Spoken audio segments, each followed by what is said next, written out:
नमस्कार। आज की वीडियो में मैं आपको मार्गशीर्ष गुरुवार महालक्ष्मी व्रत के जो आप व्रत रखते हैं उसका उद्यापन किस तरह करना है की विधि बताने वाली हूँ। मार्गशीर्ष गुरुवार महालक्ष्मी व्रत का उद्यापन आप संध्या में भी कर सकते हैं, लेकिन यदि आप सुबह उद्यापन करती हैं तो यह बहुत ही उत्तम रहता है। पूजा अर्चना अपनी समाप्त करने के बाद आपको 8 कन्या या फिर 8 सुहागन स्त्रियों को आमंत्रित करना होता है। आप एक दिन पहले ही उन्हें आमंत्रित कर लें। यदि आपको 8 स्त्रियां या 8 कन्याएं नहीं मिलती तो आप परेशान न हो। आपको जितनी भी कन्याएं, जितनी भी स्त्री आसानी से मिल जाती है, आप उतनी ही, जैसे कि 5, 7 या फिर 3 आपको मिलती है तो उतनी ही कन्याओं को आमंत्रित करें या फिर उतनी ही सुहागन स्त्रियों को आमंत्रित करें। उसके बाद सभी को अपने द्वार पर, अपने घर पर बुलाएं। बुलाने के बाद सभी के चरण पखारें।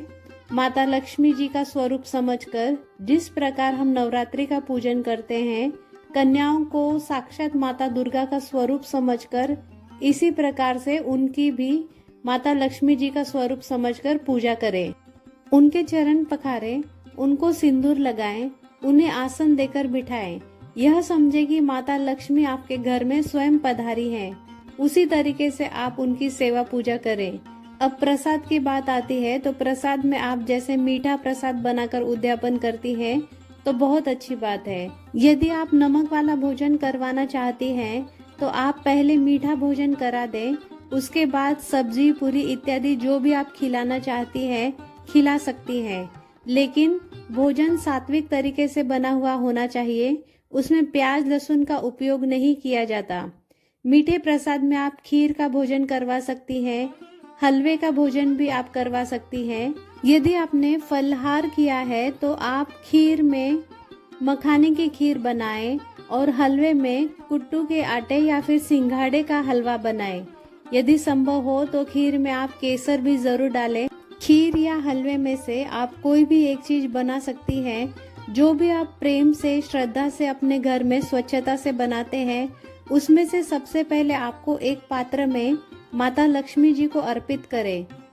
माता लक्ष्मी को नैवेद्य समर्पित करने के बाद आपको सभी कन्याओं को या फिर आपके पास जो भी स्त्रियां आई है उन्हें बड़े ही प्रेम और आदर से महालक्ष्मी का स्वरूप मानकर भोजन कराएं।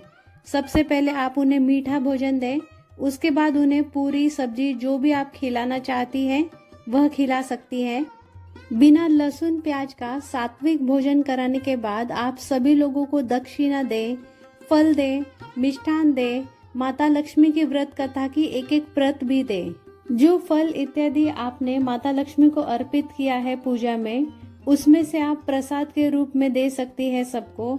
जो आपने पात्र में मुख्य रूप से प्रसाद अर्पित किया है, खीर या हलवा, आप उसे स्वयं ग्रहण करें और अपने परिवार के अन्य सदस्यों को भी दें। यह नियम होता है, माता लक्ष्मी जी को आप खीर अर्पित करेंगी, वह आप स्वयं खाएं या फिर अपने परिवार के सदस्यों को दें। किसी और को वह खीर खाने के लिए ना दें। आप सुहागन स्त्रियों को कुछ न कुछ सुहाग की सामग्री या फिर श्रृंगार की सामग्री अवश्य भेंट स्वरूप दें। सुहाग की सामग्री में आप उन्हें लिपस्टिक, बिंदी, काजल, सिंदूर, नेल पॉलिश, शीशा, कंघा, ब्लाउज पीस इत्यादि सामान दे सकते हैं। अगर आपका सामर्थ्य है तो आप उन्हें साड़ी भी भेंट स्वरूप दे सकते हैं। अब बात करते हैं दान की। दान के बिना कोई भी व्रत संपूर्ण नहीं माना जाता।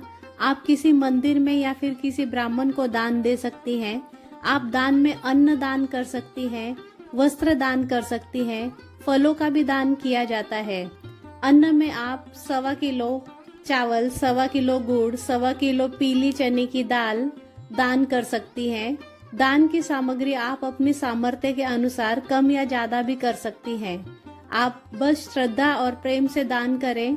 जो भी वस्तु आप दान करेंगी उसे आप अपनी पूजा में जरूर शामिल करें। जैसे कि मैंने आपको पहले बताया कि यदि आपको 8 स्त्रियां या 8 कन्याएं नहीं मिलती तो आप जितनी भी मिल जाए स्त्रियां या कन्याएं, उन्हें घर बुलाकर उनका विधिवत पूजन करके उद्यापन कर सकती हैं। यदि आपको बाहर का कोई भी नहीं मिलता, ना कोई कन्या मिल पाती है, ना कोई सुहागन स्त्री आपके घर के आसपास रहती है, तो आपको आपके घर में यदि कोई कन्या है या कोई सुहागन स्त्री है तो भी आप आपके घर की ही सदस्य को उसी तरह से विधिवत पूजन करके उद्यापन कर सकती हैं। आपके पास यदि यह भी व्यवस्था नहीं हो पा रही है तो आप गौ माता के पास ले जाकर उनको प्रणाम करके उन्हें सारा प्रसाद खिलाकर आए। जो भी आप भेंट स्वरूप देना चाहती हैं, मान लीजिए स्त्री या कन्या को जो भी आप दान स्वरूप करना चाहती हैं उद्यापन में, वही सारी चीजें आप लेकर जाकर किसी मंदिर में या फिर किसी ब्राह्मण ब्राह्मणी को दे सकती हैं। तो इस तरह से भी आप उद्यापन कर सकती हैं अगर आपको कोई स्त्री या कोई कन्या नहीं मिल रही हो तो। यदि आपको स्त्री और कन्याएं मिल जाती है तो बहुत अच्छी बात है, अगर नहीं मिलती तो आप इस तरीके से उद्यापन कर लीजिए। मान लीजिए आपने सुबह उद्यापन कर लिया या फिर आप शाम को उद्यापन करने वाली हैं, तो भी आपको व्रत रखना है, आपको अन्न ग्रहण नहीं करना। सुबह के समय आपको पूरा व्रत संपूर्ण करना है। जैसे संध्या पूजन के बाद जो मुख्य प्रसाद आपने अर्पित किया है, हलवा या खीर का, उस प्रसाद को ग्रहण करना है। बाकी आप अपना फलहार लेंगी।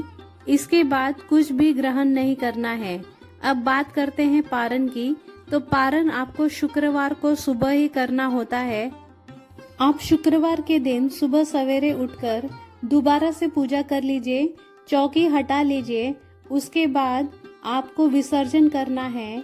अब बात करते हैं आपको विसर्जन कैसे करना है और पूजा में चढ़ाई गई सामग्रियों का क्या करना है। सबसे पहले कलश के जल को आप पूरे घर में छिड़क दें। बाकी के जल को आप तुलसी में या फिर किसी पेड़ में डाल सकते हैं। इसके बाद आप बाकी सामग्री का विसर्जन करेंगी। चुनरी आप रख सकते हैं। नारियल को भी आप तुरंत विसर्जन ना करें। नारियल को आपको साल भर रखना है। आप अपने धन रखने के स्थान पर उस नारियल को रख सकते हैं। गणेश भगवान को भी आप तुरंत विसर्जन ना करें। मतलब आप इन चीजों का पूजन कर सकती हैं। पुष्प और पत्तियां आप अपने घर के गमले में दबा सकती हैं या फिर मिट्टी में भी दबा सकती हैं। यदि आपके पास ऐसी सुविधा नहीं है तो आप फूल और पत्तियों को गाय को खिला दें। अक्षत या फिर चावल के दानों को आप पक्षियों को डाल दें। कलश में जो भी सामग्री निकली है आप उसे अच्छे से सुखा करके एक छोटी सी पोटली बनाकर या फिर किसी लाल कपड़े में बांधकर अपनी तिजोरी या धन रखने के स्थान पर रख दें। अगर धातु का कलश आप इस्तेमाल कर रही हैं तो उसे आप दोबारा इस्तेमाल में ला सकती हैं। अगला प्रश्न यह है कि अगर उद्यापन के समय पीरियड्स आ जाएं तो क्या करें।